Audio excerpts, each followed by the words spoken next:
Okay, so this is podcast number 7. So I don't need to do much of an intro. We have this one, a DJ, a beat junkie, a scratch pickle, a legend, and a really nice guy. We got DJ Shortkut.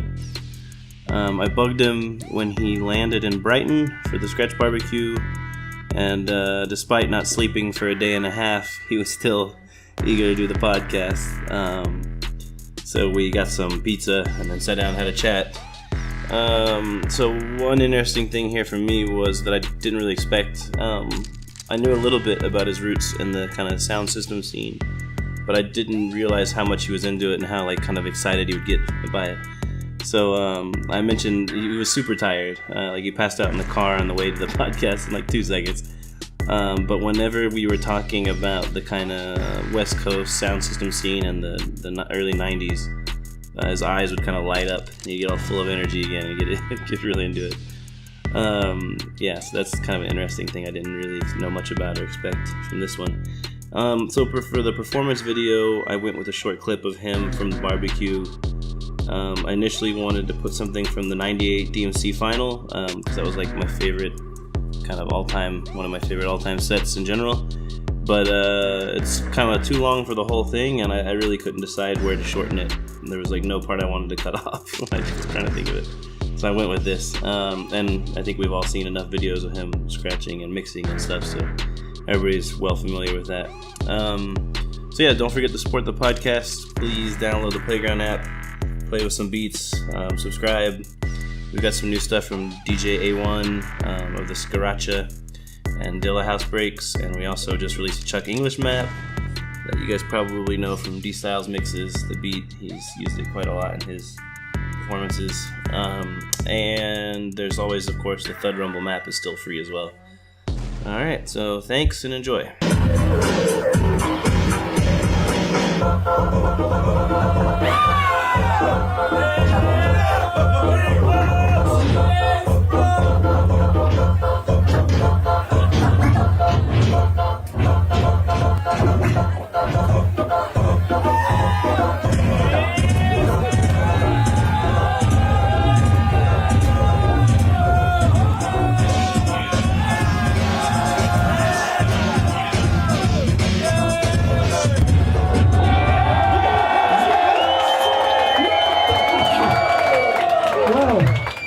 How about that? So I'm sitting here with Shortkut. Welcome to Brighton. What up? Sorry for dragging you down here when you're visibly No, tired. man, it's all good. Just got in here last night, trying to adjust to the time, not working. So. Yeah, I think that's the struggle everybody from the U.S. is having this weekend. Oh yeah. Here. That's the one. So the deal is, just wanted to talk to you about where you came from, man. How you got into it, where you were living, who was the guy that was test this out and kind of start there and see where we go from.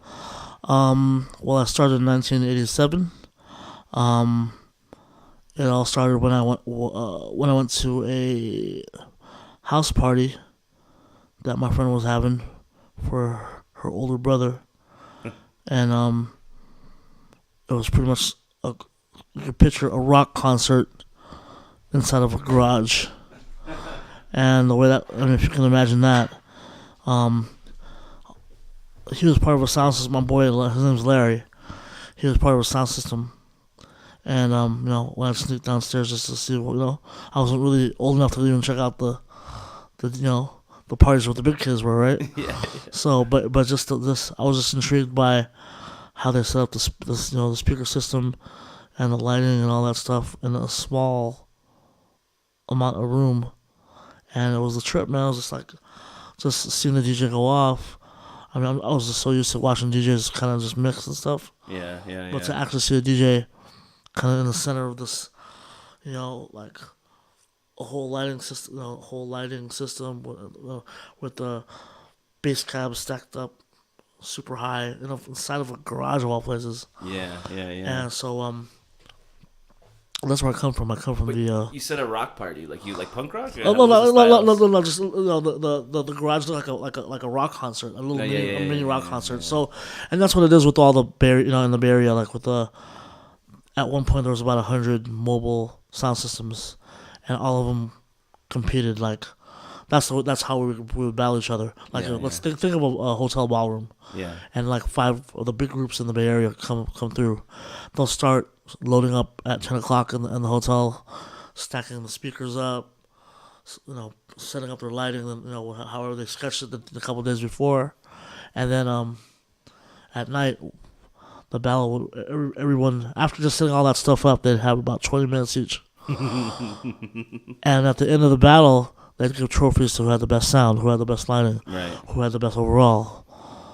DJ and all that stuff, and that's how a lot of mobiles got gigs. Yeah. If you want to battle so and so, oh, you guys are the hot group right now, so you guys get to charge $1,000, maybe more, for a wedding. That's or for huge money back then too. Right? Oh, huge money! Jesus Christ, yeah.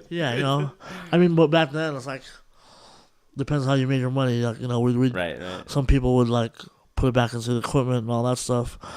For me and my boys, it was just a reason for us to go out on the weekends. We'd have we'd do a party at a garage for $200. Just by the end of the night, we're just blowing at Denny's. You know what I'm saying? Just for us, it's kind of gave us a reason to hang out.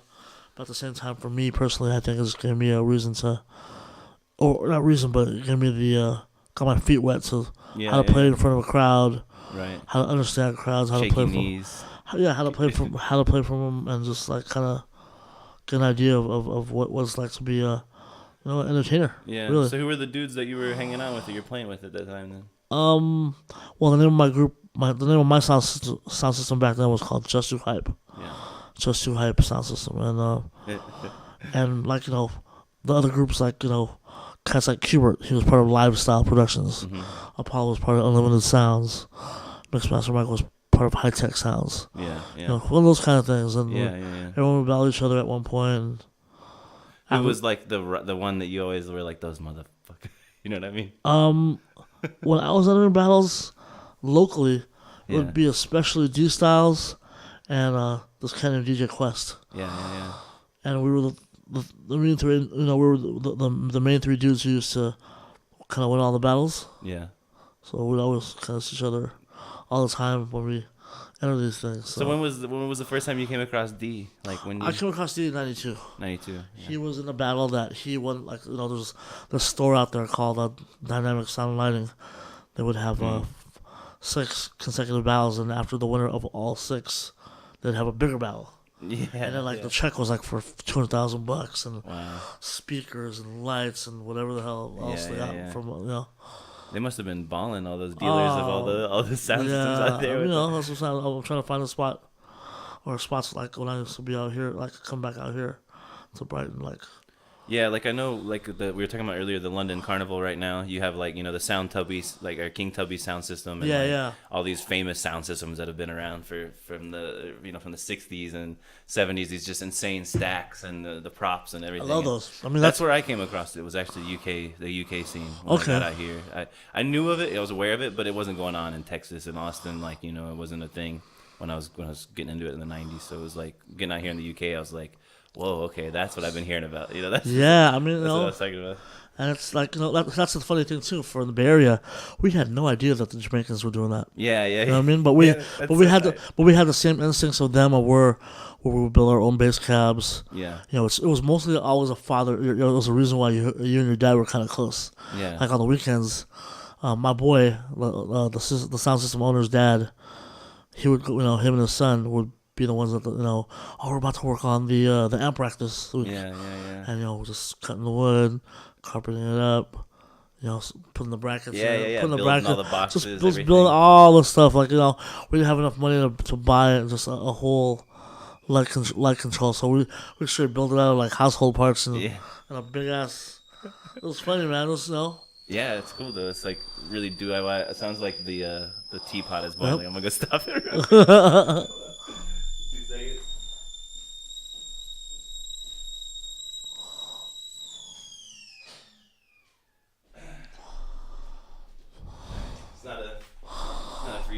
podcast unless you got a teapot Have to. off in the background. Have to.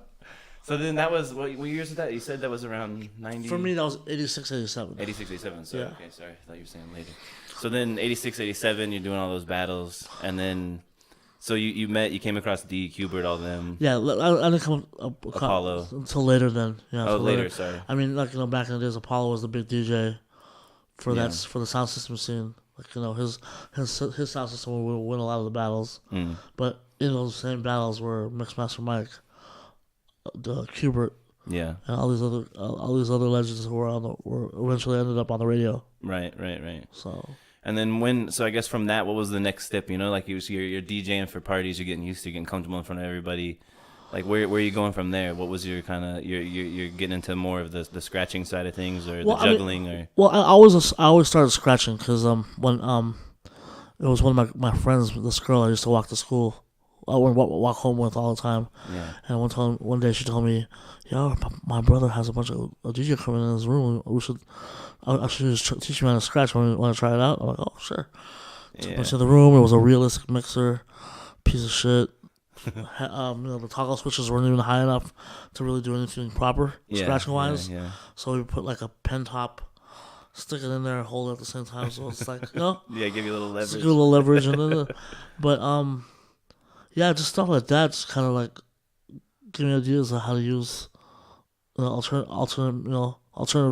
methods. Like if something doesn't go wrong. I mean, if something does go wrong, then you know the workaround. You know what I mean?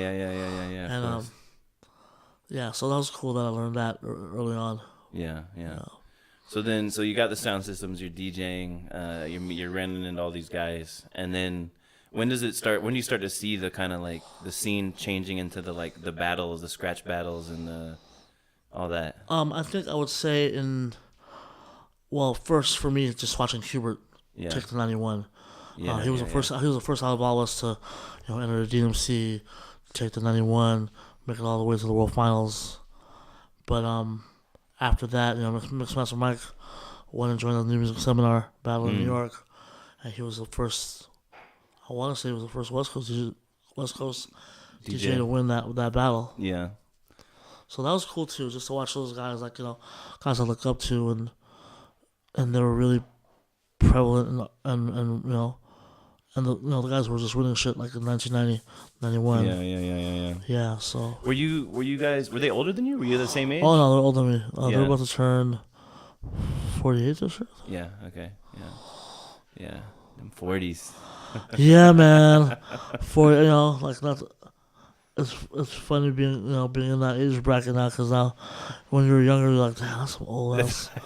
And I'm like, now I feel like, oh, this is some old ass. It just came out of nowhere. Right? Yeah, but it builds you up at the same time, Yeah, of course. Yeah, I mean you're better, you're smarter. Absolutely. Than you were. You different person probably. Absolutely different person, different methods, different ways of handling things. Side of the business, side of the try to mix the business with things that work and what doesn't work. You know what I mean? Yeah. So it's all this DJing thing, just like b-boying. It's like it's a learning process. Yeah.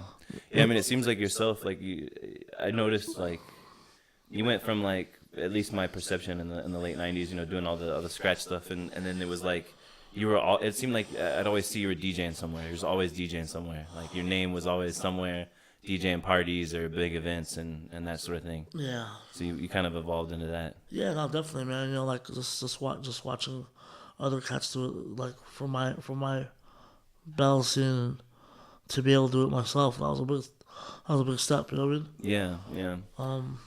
So then, what happened? I guess if we skip from there, what's the next big thing? Does it go straight to you're just playing parties and then all of a sudden you guys are like, let's make a crew, or like how does that evolve? Well, I mean, out of everyone, first I hooked up with the Beat Junkies. Yeah, see, that's what I was never clear about, because for me, from my learning about you, when I first saw you, I was like, oh, Invisibl Skratch Piklz. Right. And then later I was like, oh, he's Beat Junkies. So like I wasn't sure what came first, and how that whole thing worked out. So I wasn't part of any like turntablist crew back then, like when I was first DJing in the Bay. But I was all over. I ended up being in a lot of battles with Rhett Matic and a bunch of the Beat Junkies, at the time. And I remember meeting Herrmutt in '93 at the DMC West Coast, Right. along with D Styles, and Rhett was came up to us and was like, "Oh, I got this crew called the Beat Junkies, and we're trying to start it up. Hey, you guys want to be down?" Like, yeah, why not? And then from there we got to meet all the guys, and J Rock being the president gave us the blessings Right. to be down, and yeah, it was a good time, man. It was a good time in history for us. Yeah. And it just opened my eyes. Like, I'm thankful to be influenced off all the crews that I'm part of because I learned a little bit off them, and it just adds on to what I'm doing. You know what I mean? Mm-hmm. Funk and soul and breaks. I would never know what that was if it wasn't for J Rock and his mixtapes. Yeah. Herrmutt's, sample mixtape. And melody, just all song on song. Just everyone in the crews just, creatively savvy that way, Yeah. So who was all around then when you guys started doing that? Like, was Curse? I guess Curse was around Curse too? Curse and Jay started it up. That's what I thought. Yeah.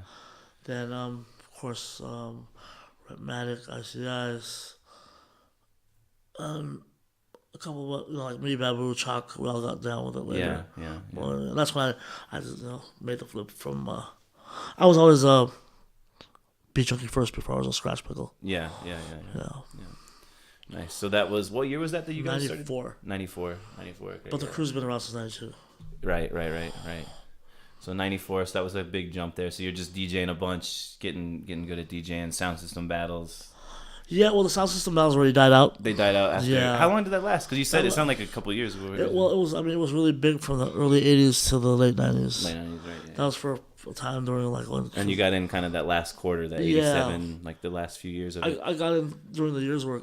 Kind of golden age, maybe, though. Yeah. Probably the heyday of it, because another 20 minutes, a lot of these clubs closed. Yeah. And a lot of them didn't have their cabaret licenses till 3 o'clock in the morning or whatever it is, but it was just good to check out. It seems like there was a lot of there was a lot of young kids though, right? Like it was open to all ages or something. It seemed like for the most part. Yeah. Because it seemed like there was a lot of guys, teenagers basically. Yeah, I mean, it was something to do. Like, I'll tell you this much: being a teenager in Daly City, where I'm from, like, man, it kept me out of trouble. Yeah. Yeah. Like big time, and just to be able, to do what I do and. Yeah, thankful. Very thankful. Very thankful. Now that I look at it, look back on all of it. And did you have, it's random, but did you have any siblings at this time? You got any brothers or sisters also? They were around No, they were around, they were really young, and they knew what I was doing, and they didn't really realize till I was out of town all the time. Yeah, so they were younger. Yeah, they were really young. Oh, yeah, so they weren't like around the same friends and all that. Right. Got you, yeah. So then you guys start up the Beat Junkies. And then when was your first competition then? Like, I mean, scratch battle My first style competition. routine. My first competition was in '92. Yeah. In San Jose. How'd that go? It was a local club battle. Yeah. It was all right. Yeah, you remember it well? I remember it pretty well. I was doing a lot of more theatrical stuff. I didn't really know. I wasn't too up on like the whole. Some body tricks in there. Then? Body tricks were in there. You have any props? No props. Not that theatrical. But just under the leg, behind the back stuff. Yeah. Just stuff that I was kind of like used to seeing. Right. But now looking back on it and what it does now is. Yeah, everybody looks back and is embarrassed on what they did. Right? It's irreplaceable time. You remember what you placed or how did it work out? For that battle, I won I got through the prelims to be in the finals. But you remember who took you out, or who was like the person that? Flair. Flair, yeah. Flair. Oh, that was a local battle. No. Yeah, that was like a local, like someone's backyard battle. So when did you run into Flair? Actually, so this is around the same time you met Flair. You think around the same years? I met Flair around '92. Yeah.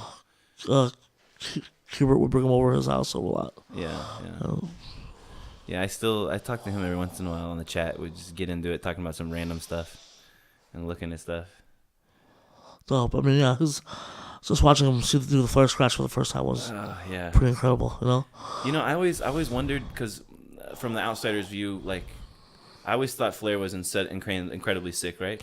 And I always noticed that like videos, like turntable TV stuff, or whatever, where he had the camera on him, I could see he was like nervous in a way, but then there was a couple of videos where he had his back to the camera, and somebody was clearly recording him without him noticing. Oh shit! And just murdering it for so long, and like I always figured like maybe he was a little camera shy when it came to the. Yeah, he's not really Flair was never really the performer, Yeah. He's one of those catchers in the bedrooms, cutting up and murder, coming off of that, Yeah. Cuba had a lot to do with his blow up, of course. Yeah. Over time. Yeah. He was always pushing him a lot. Yeah. So then you got that '92 battle, and then when was your first DMC? Do you know that? Do you remember that one? Wow, my first DMC was '93. '93. The '93. Oh, sorry, I said '94. '94. The '94 West Coast in San Francisco. And how about that? How was that working out? That was dope. I entered and I got first place. Yeah. From that, Babu got second, and that's the time where we started getting to meet all our peers and heroes. Like, we met up with with Raider, What's His Soul, Rob Swift, Rock Raider, Sinister. Yeah.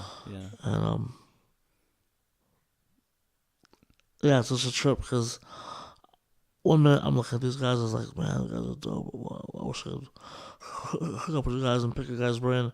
But over time, it just ended up being super cool. Or we'll just kind of jam out, Yeah. And it's I think that's a beautiful thing about this whole DJ shit, man. Like, I think it was during a time where also the X-Men West Coast, the East Coast West Coast thing between rappers, or a big thing, Definitely. And we try to show that on the DJ side, there's like camaraderie, Yeah. It's more not, it's not so versus, but it was more like kind of coming up together and saving our culture. You know what I mean? Like, Yeah.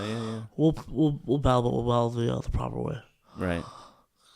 Just keep cats interested in what records we played and all that stuff. Yeah. Yeah, that's dope. So then, so you guys start doing that. You're doing DMCs. You get your first win. Like, do you remember? I don't know. It seems like your first win's got to feel crazy, right? Like you're like, holy shit, it worked. Yeah. What did you? What was the build up to that? Like, do you remember? Did you spend all like some crazy amount of time working on a routine, or was it more of a unstructured? I haven't seen that set. I've never seen like a video of it. It was just. Is there a video out there of that? Yeah, there's videos of it. There's the one that was one in San Francisco, and then when I went to New York with Babu.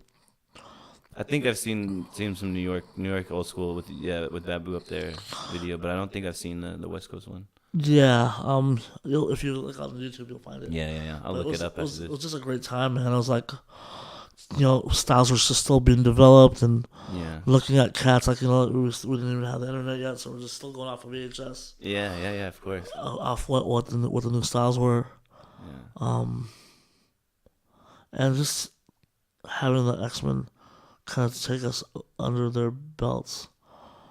Drop some juggling knowledge. Just kind of like this is how you do this, this is how you do that. Yeah. And I was want to see how they made this stuff. But so I guess you guys started going out to New York a lot too, then. Probably, yeah. Right? You're going back and forth with each other. Once in a while, yeah. I mean, not as often. Like for me, it was just I entered another battle called the New Music Seminar in '93. Yeah. And that's like my first time. That's like I started out of high school, got my first credit card, blew it on the airfare and hotel just to be in the battle because you had to apply. Yeah. And I got picked. So you're like, I'm doing this. I'm signing up for the credit card. I'm sorry. I'm blowing this whole my whole. What did your parents think about it? Like, how were they through all this? They could see your interest clearly. They can clearly see I was really into it. The thing with any Filipino kid out there will know that their parents either want them to be a doctor, a lawyer, one of those kind of things. Yeah. And they really didn't. They really didn't understand the concept of me trying to do what I want to do with this music thing. Yeah. And rightfully so because nothing's really promised in this. Yeah, for sure. It's a lot of work. It's a lot of work. From my perspective, you work a lot. Like. Yeah. Well, on top of that, just you got to know how to cut corners and how to like make your workflow a little easier. You know what I mean? Like, especially when you travel. You know what I mean? That's a big one. I mean, you're here for a day, a night, 2 nights, exactly. and then head off to less Russia. than 24 hours. You know, make the most of it. Get in, have a good pizza. Get sleep. Yeah. Have a tasty local food. And then sleep when you can. Oh man, that pizza's going to work right now too. But it's like I said, man. It's a blessed lifestyle to have, man. Like really, to be able to be friends with cats that you guys never thought you would be. You guys only speak the same language. I'll say like some of my best friends are from Japan. Can't really speak the language, but when we hook up, it's like we're the biggest homies, and we always link up to just shoot the shit about what's new, what's happening in the scene, stuff like that. Yeah, man, it's nice. It's a small enough, especially with the scratching, it's a small enough community that it's exciting to meet other people that do what you do. Oh, and absolutely. can talk the language and understand the struggles or the annoyances you go through and all that. Yeah, no doubt. It's that's what I'm saying. Like it's just, in addition to just being a good scratcher or whatever, just the networks you make on your own. Are priceless, man. You know what I mean? Like without a doubt. Without a doubt, this is like the 5th year I've come to the Brighton barbecue and like just meeting so many people and good friendships and traveling together, and it's perfect for that. No, absolutely. And you learn a lot on the road. You learn, like I said, like I never thought I'd be DJing from our bedroom straight to doing stuff here. You know what I mean? Yeah. But like I said, I was giving up for just that raw hip hop shit, and DJing has brought me around the world. Yeah, have you done every continent basically when you think about it? Where have you not been? Greenland. Oh my God, Greenland. I'm sorry. South America. Oh, I have been to South America. Like spots where I never thought I could ever go to, like Cuba. I was going to check out China. I go there often, but something about this part of the world. Still has. So then, so in mid-90s, New Music Seminar, you do a DMC, you win the West Coast one. Mm-hmm. When does the Skratch Piklz thing kick off? How does that happen? Skratch Piklz didn't come along until about 95. Me being living in the Bay, and I'm hanging out with Q a lot. Q didn't really like doing shows by himself too much, so he actually asked me and me and another DJ named Disc. I know Disc, He would ask us to join him during the set and cut it up, It was cool as hell now that I think about it, but how interesting what everyone's head on it. When you still talk to Disc at all? You still see him every once in a while? I haven't seen him in a long time, man. That's the thing too about the crews. Like every crew, like you have 1 or 2 cats who kind of just drift off and they're doing their own thing and trying to seek their own way of going kids about. Too, and jobs and all that. No doubt. Family and all that, relocating and whatnot. I mean, it's not easy. No, of course not. It's not easy. It's not an easy job at all. I mean, if you think about it, all rock bands break up. Yeah. You'll never really have the original lineup of everyone in the group. Right, and the same. There's a time, and then that time passes, and things change. Yeah, absolutely, man. But like I said, I'm thankful to be part of I'm part of 3 groups. You know what I mean? Yeah. So like when you guys, you and Disc and Qbert hanging out all the time cutting. Yeah. So we were the first Piklz, us 3. Yeah. And you're like, we're gonna call ourselves Invisibl Skratch Piklz. Like, how did that go? You know what I mean? That name. I got the call from I was actually in LA doing a beat junkie radio thing. Online, and Disc calls into the studio. I want people to know we're gonna announce a new name for a group, and I'm like. Really? I no one's talked to me about that. And we're gonna call ourselves the Invisibl Skratch Piklz. I was like, what? But anyone who knows humor, that's like right up his alley. Yeah. This seems like he's got a goofy sense of humor too. Like he likes to joke around and all that. He's a nut. You know what I mean? Like very talented, very creative. You know what I mean? Like just ways about coming up about shit and. Yeah. Showing them public, So then y'all make the group, so that, I guess, I don't know, that first year, you guys enter some battles, or are you just doing some parties, or what are you doing? We are entering battles every now and then. I'd say around that era it would be me, Disc, another guy named Quest, and D-Styles who were entering those battles. Yeah. So be one of us four always winning the battles. Right. Yeah. So there's a lot of DJs who are just like kind of more in the standard in the what should I want to say bedroom. Bedroom DJs. Still battle bedroom DJs. Never really had a crew or sound system to go out and do stuff in public, but they do. They're still doing their thing. They knew the ropes. They know the ropes. Yeah. And then Mike, how did Mike get in with you guys then? I mean, you already knew him clearly. For years. Yeah. I mean, the original crew was Mike, Q, and Apollo. Yeah. Okay. But then Apollo ended up going on tour with Branford Marsalis for the Buckshot with Funk project. That was a couple of years. Mike moved back to Sacramento to do his thing. Yeah. But present all the time was me, Disc, and Q. Yeah. We live like pretty much 5 minutes away from each other. Yeah. Okay. A little walk or bike ride down the street. Yeah, pretty much. Did you guys go to the same school with? No. Those guys are a lot. Older than me. Sorry. Yeah, so I was the little brother. You were like the young dude. I was getting hazed. So the young scrappy one. They were feeding drugs or beers too or whatever. No.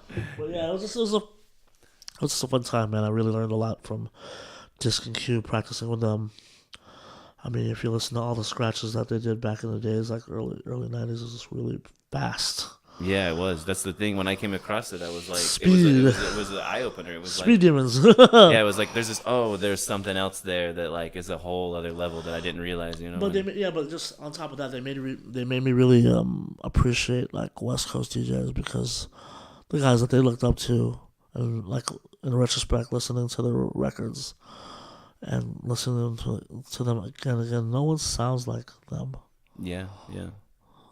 Demolition Pumpkin Squeeze. I still jam that. Like, my wife's heard that a million times on road trips, and my mom knows it. You know what I mean? From me playing it in car and the road trips. I mean, I was just like, it's so for what he was doing back in the day. Yeah. You still don't hear anything like it like that, you know? Yeah, that Tom Sawyer intro, I remember being like, what the fuck? Yeah, amazing, man. Yeah. So that gets us up to late 90s, mid 90s. So we're getting up to late 90s, and that's when, that's like the golden, Invisibl Skratch Piklz golden years, right? Yeah, like so, the crew finally formed in 95. Q was like, hey, let's make our own crew. So me, Disc, and Q formed, came about, and then Mike came around more often from Sacramento, came to Daly City a lot more to hang out with us. Apollo had started coming off the tour with Branford Marsalis, and we linked up. So Mike was driving down then to get with y'all? Yeah. That's like an hour or something? How far is Sacramento from San Francisco? Like hour and a half? 2 hours. 2 hours, okay. Yeah, making the drive over, I guess, for the weekends and crashing on the couch and all that. Yeah, and just from there, then we just kind of learn about each other, and some guys are going through different stuff, and things that we had planned originally didn't work out as much. So that was a trip. So then, when was the time y'all first started like kind of traveling and hitting the world circuit? Like with each other? I would say after the '94 DMC West Coast for me. Yeah. My first out of town booked gig was going to Vancouver. Yeah.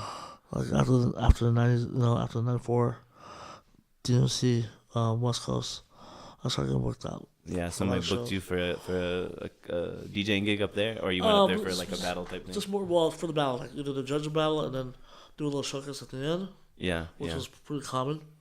Or I didn't really get to use headphones and all to do party rock and stuff till later on. Yeah, people didn't know that part of me yet.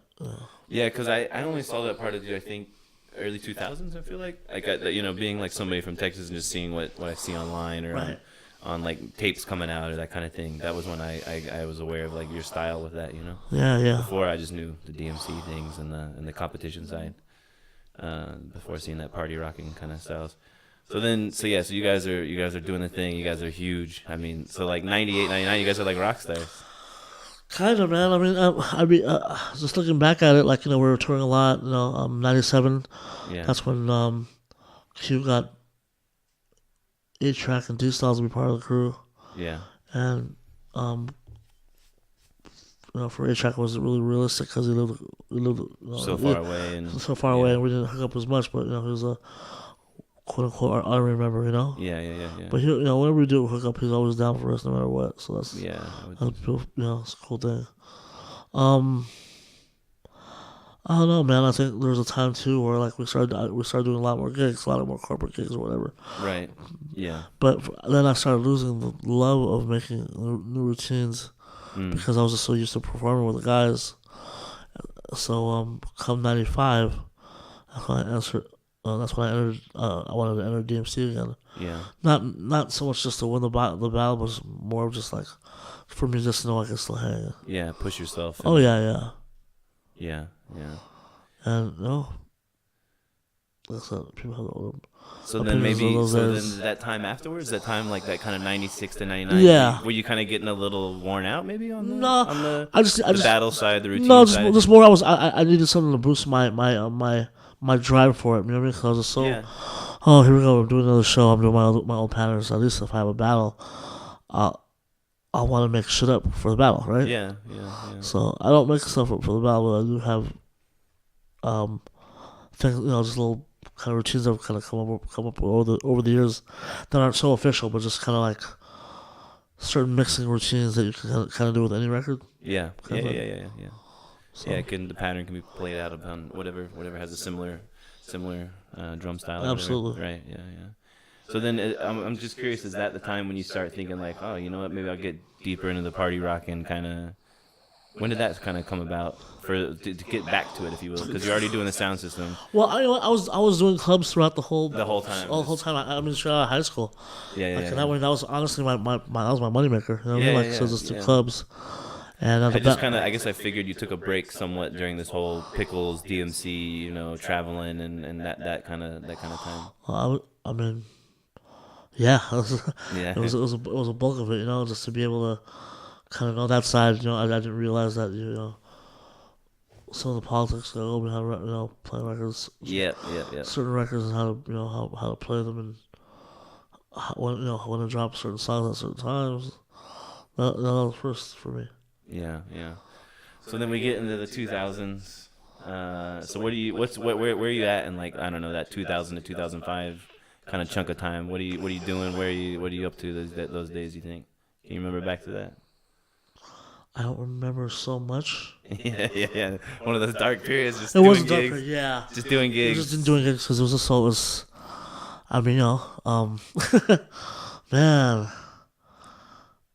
kind of a blur, man. Yeah. Because it was just, I was trying to fit that in between doing ISP gigs overseas and I'm home and I'll try to book. It's pretty much the same now. Like Yeah. Trying to book stuff overseas and trying to balance local gigs. Yeah. Yeah. So then, I mean, you've done a lot of stuff with like actual bands and artists, though. Like that. Oh yeah. My first rapper was Razkaz. Yeah. Did stuff for him on his album. DJ'd a couple of things with some jam bands. Yeah. You first saw me with Galactic. Yeah. Yeah. So that was kind of cool. You were over in Berlin recently too, weren't you? In Berlin a while back? I was in Berlin not too long ago. With Cut Chemist. Yeah. That's oh man, how can I forget that? That's probably one of the first projects that really set me off as far as just my name by myself. Yeah. I mean, not so much just myself, but just me and Cut together, because for that project it was cool because we've never worked together. And to be able to just kind of come up with shit on the fly. Yeah. Like, okay, I got 3 songs. Oh, I got 2 songs.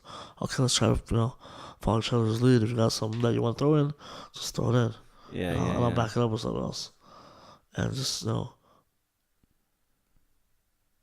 figuring out chemistry. Yeah. This is a great thing. I got chemistries with different people. How, How you guys flow together. Yeah, their method of flowing, their method of how to make shit stand out. So, like, how did you guys prepare for that? You just get together and just jam out and see where it goes, and then like, okay, we're comfortable now. We'll do that on stage. Yeah. This is a piece that we're gonna keep for the show. Yeah. That kind of thing. Yeah. That's dope. Yeah, man. So what's the future? What's the future hold then? Like, I don't want to keep you too long, man. I know you're tired. No, yeah, sorry, man. If you see me, that's so good. I can keep bugging you. If you see me dozing off on this, well, on the drive over here, it was about a 5-minute drive. Oh, you fell asleep twice. Joe, man. I was like, I feel horrible. I'm dragging him over here. It's all good, man. I mean, like I said, I think it's whenever I have a chance to talk about what's happened in the Bay Area, and like back in the days before, like. There was always a big question from everybody: why the Bay Area? Yeah. Why the Bay Area? Why Filipinos? Yeah, there was always the jokes, like, yeah. Like always Filipino, he must be a dope cutter. He must. He must be scratch dope. I mean, it's just people just like I said, they never knew about the rich history we have, and I'm always proud. I'm proud of it, man. So I always try to talk about it and. From my point of view, what I've seen when I was growing up, seeing that it's like any other scene that you'd never grow up seeing. I mean, unless you're Jamaican. Yeah. It's like that without the talking. You know what I mean? Like, every sound system in Jamaica. Yeah. Just dropping dub plates and all that stuff. Constant. Our Steez was more like a car show. I don't know if anyone out there are familiar with car shows. Yeah. They'll give a trophy for the best this and the best that and the best this and the best that. That's how it was for the DJ crews. Yeah. So you can imagine, like, back then, and that was a club too, because you can go to, if you weren't 18, you weren't 21, you could go to the club. Yeah. But I was 13 going to these things. Yeah. At the Grand Hyatt Ballroom. Yeah. From 7 p.m. to midnight. And so Lifestyle Productions, DJ Hubert, High Tech Sounds, Mixmaster Mike, Unlimited Sounds, DJ Apollo were all battling each other, and who had the best lighting, who had the best sound system, who had the best DJ, and then they go out the big trophies. Yeah. And to me, that was the shit. You know what I mean? Yeah, like I was like, I could see you light up when you talk about it. You get excited. Still, it's just just because that just reminds me of like why I got into this shit in the first place. Yeah. Who dropped the new shit? Who dropped the new music first too? Yeah. And funny enough, the music that was big when we first started DJing was Latin freestyle and Miami bass. Yeah, Miami bass. Because whatever came out of the speakers, we had earthquakes. Yeah. The Cerro Vega earthquakes, what they were called. That was the model. And, whatever just kind of came out of that would just, you know what I mean? Yeah, man. I remember seeing recently, or maybe not so recently, a few months back, you were talking, you and some guys, maybe Rob Swift and some guys, about making like a classic mixer battle, like whatever. Where'd that go? It's hard to find the mixer to have a battle for one thing. It's hard to find it. Well, there was a lot of just. It was just kind of discouraging, man, because we had a lot of backlash about that, because people thought that when we brought that up, that we were against the new technology. Yeah, but I didn't see that at all. I know what you're saying. I saw people having that perception. I was like, where are they getting this perception from? Well, I mean, like, in my head, like, man, the 05 was a lot of my ideas for new R&D. You know what I mean? Why would I want to shit on new technology? Yeah. To me, it's more of just like, we have all the new battles with the new technology. How about we have a throwback battle for the ones who do, because those kind of battles require just that kind of sense. And that raw talent. That raw talent, that spidey sense of just knowing when to, how to recover. You know what I mean? Like, let's see how someone recovers from a jump. Yeah. From a skip. No, everybody's skipless these days too. Yeah. And even when a skipless record jumps on a dude in like a freestyle scratch battle, they're like, they freak out. They're like, oh shit. You still see people like lose it. That's what I'm saying. Just for me, it's just more of for some. It's a battle to see who practices the best. Yeah. You know what I mean? Like who can freak a record on the spot. Yeah. Like we were talking about earlier, the Joe Cooley battle. Like, only Joe Cooley scratches. How many in a row can you do till you stutter? A lot of people don't even know how to do Joe Cooley scratches. We were talking about last night. There was all these, real technical dudes who won IDAs, Nationals, Worlds, and they were like, "Yeah, it's still terrible, Joe Cooley scratch." I murdered on the technical cuts, but you can't do Joe Cooley's at all. Well, that's what I'm saying. Like, that's why for me, I'm like I said, if you listen to my scratches, I'm a lot more dated, and that's just. I love all the new scratches that come out as well, but just for me, I find I'm more intrigued off the funk, of the raw funk of of Aladdin, Joe Cooley, all the mix masters from LA, Battle Cat, even Miz, Cash Money. You know what I mean? The way that the way when you hear them on records and it's them. Yeah. I miss that. That's what I miss the most. Yeah. But like I said, there's so many talented scratchers now, and that's what's just so dope. But it still exists, but there is like a homogeneousness to the the dudes that just like Audubon, boomerang. Yeah, and that's cool too. But like at the same time, it's like for me, if I'm probably one of the worst judges to have. So if you want me to judge your battle, I'll probably You're gonna pick the funky dude over the hardcore. Yeah, that's.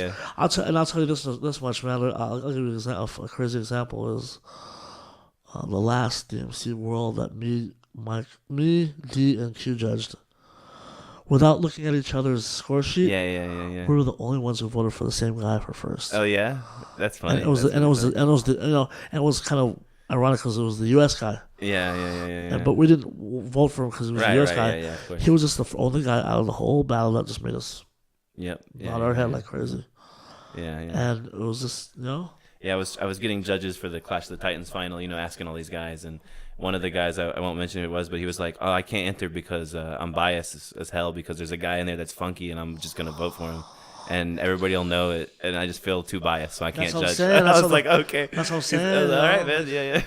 I mean, That's respectful for saying that. I appreciate it. No, I agree with whoever that is. I agree with them. It's like it's that's the thing is it's preference. You know what I mean? Like, of course.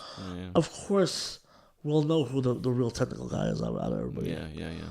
But there's just something about.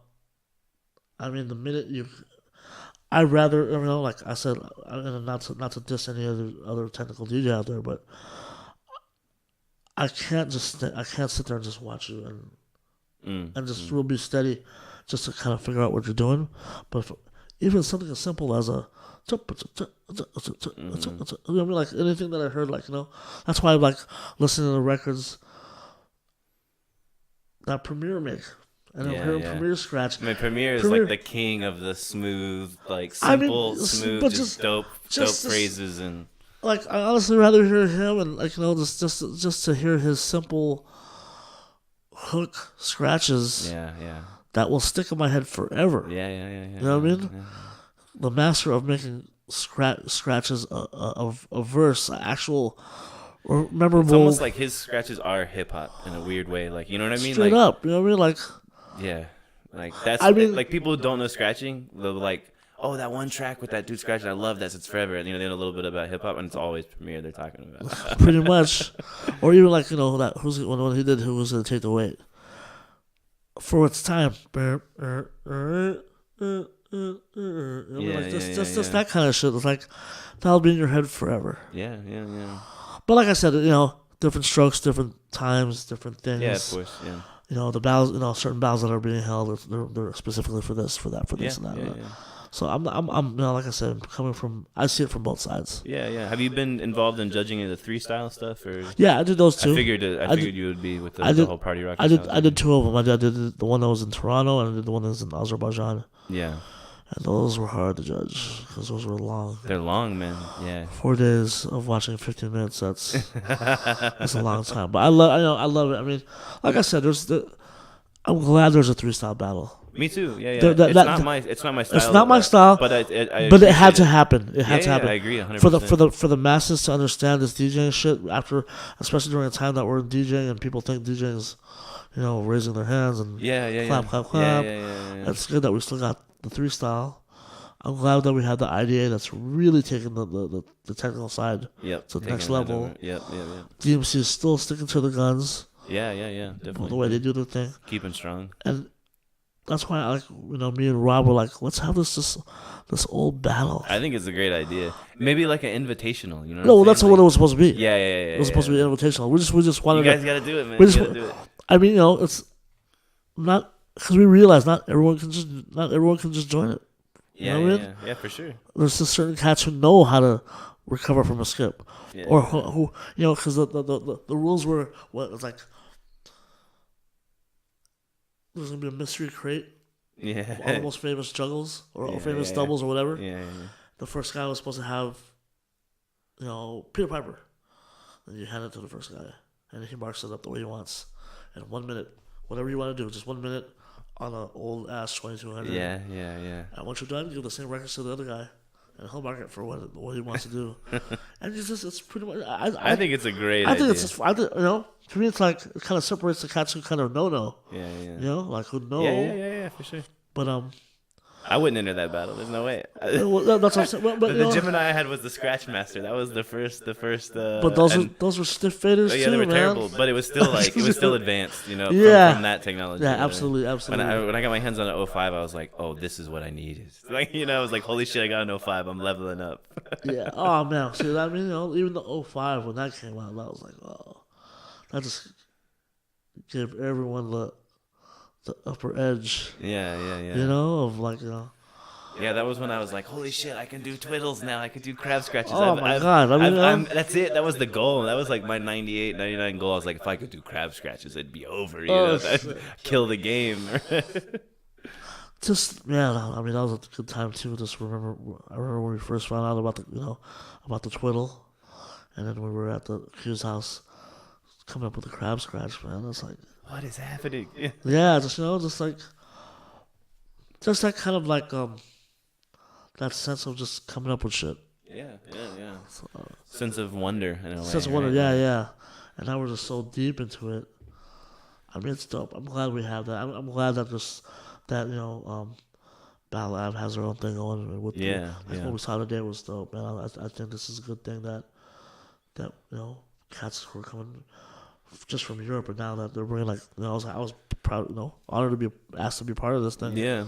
Because it just shows that how this has kind of gone a long way, and it's not just like everyone. You could be anyone now. I mean, not anyone, but you could be from the fucking. Where did you come from? Like, not back then it was like, he was in the DMC battle, or he was in the seminar battle, or the ITF. Like when you first heard about it. Well, I started noticing it in Europe because you had like, Rafik, Uncut. Right. These dudes are from tiny little German towns. Right. And like I think they're the kind of first wave of like dudes who had a lot of access to videos, a little bit of internet, a little easier world travel.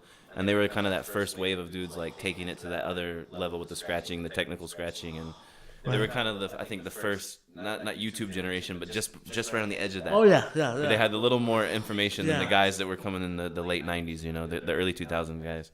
And now, you got guys like you got all the youngsters, that are like 14, 15, killing it. Oh my God! Can we talk about the new fucking world champions? Oh, God. Yeah. I started when I was 12. Yeah. The new world champions, 12.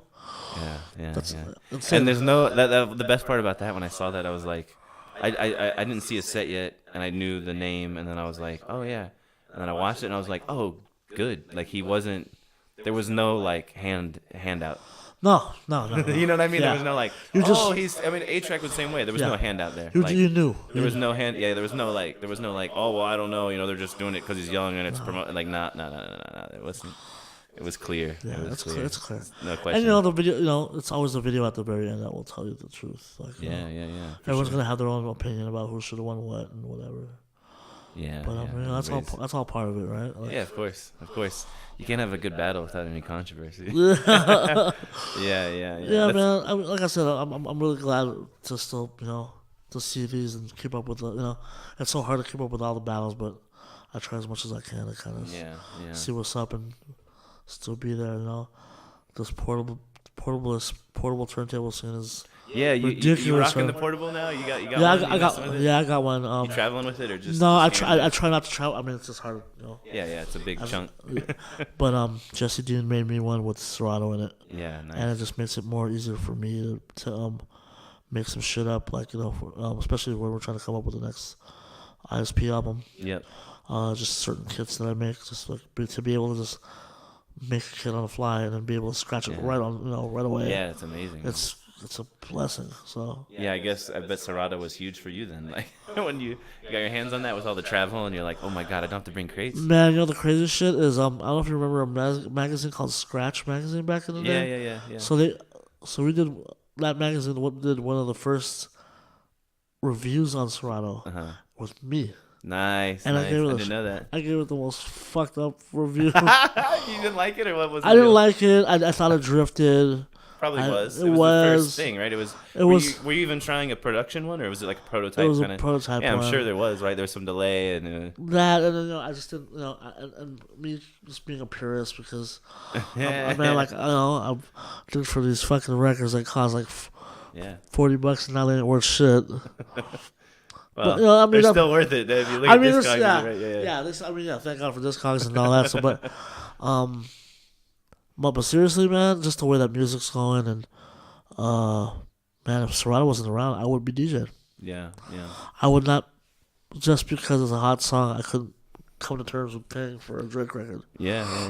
You know what I mean? Yeah. Especially if I'm not really super into it, but I have to have it for a club. Yeah. I mean, club situations, that's party situations where you're like, tough. I know I need that new hot track that I don't like, but and I'm gonna spend how much money on that record? That reminds me of the 50 Cent when he came out with his big hot album, and like I had a New Year's gig, and that's all everybody wanted to hear, and luckily I snagged it from the record shop that day, and I was I wasn't into it, but I was like, I had people constantly, you got that new 50, you got that new 50. You know what I'm saying? I was like, I got it. And that's like, this is the game that you gotta super be on top of the new shit, you know? Yeah.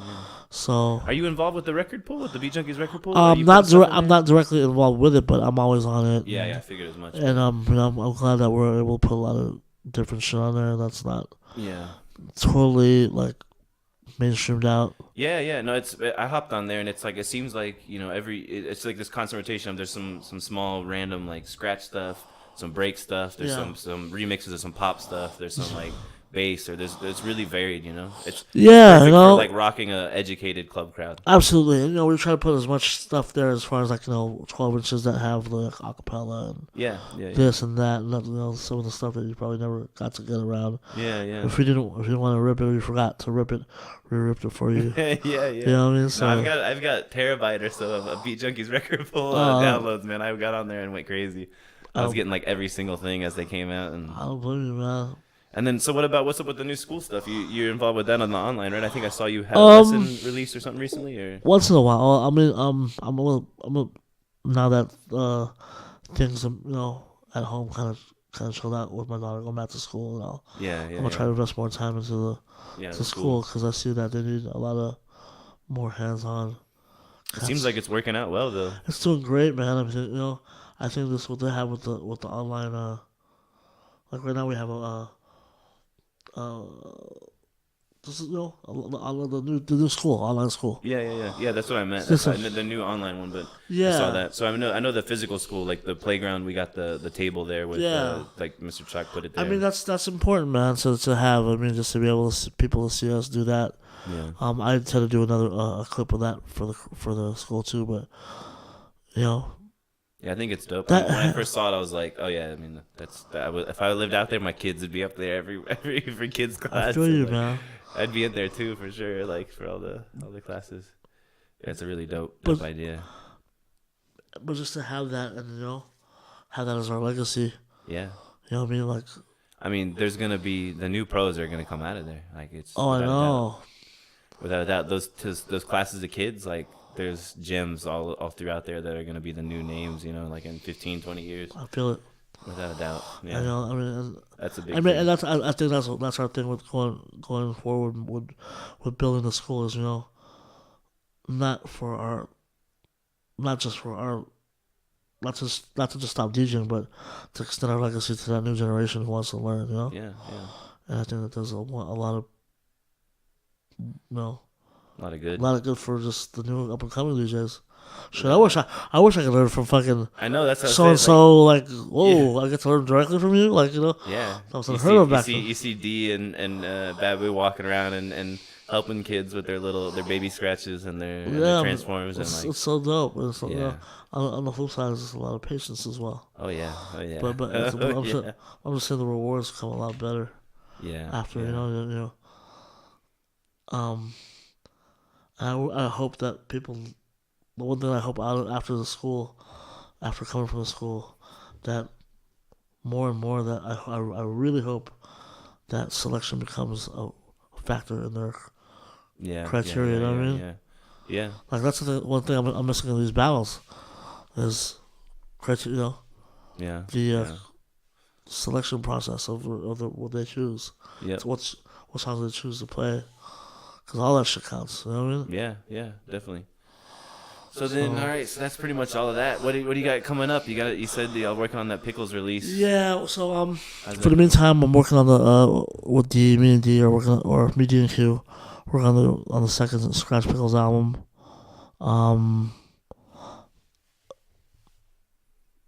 I want to say probably sometime in the beginning of next year. Yeah.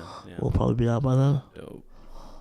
You got anything you're working on besides just the typical touring schedule, or you got any new projects or new people you're working with?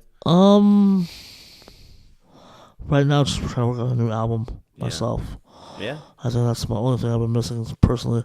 Yeah. As a solo DJ. I know of course your mixes and all that, but you're working on your own music then. Yeah, right now. I mean, back then my problem was, as a DJ, I was into all kinds of DJing, all kinds of music. I was into dance hall, I was into R&B, Right. I was into house too. You know what I mean? But if I made anything that wasn't hip hop, unless it was hip hop, that's what you expected. It was like bad upon it. What are you doing? You know what I mean? But now it's more like thank God I have that freedom to make anything. So I just want to stay home and mix the shit up basically. Yeah. And if it's stuff that I can play during my sets, then all the perfect. better. Yeah, it all feeds into the same. Absolutely. Same spot. Yeah. But other than that, man, I was just doing stuff, my solo stuff with the crew. Hopefully, teach a little more at the school, and the rest we'll see. Yeah, man. You know how it goes. Yeah, man. Yeah. Nice one, man. So thanks for doing it. I'm gonna let you let you get some rest. I'll get you back to the man. hotel. I'm sleepy as hell, y'all. So. I understand. But what up? Yeah, man, that was dope though. Thanks a lot for sitting down and going through it. Thank you for having me, man. Nice. Peace. Cut it.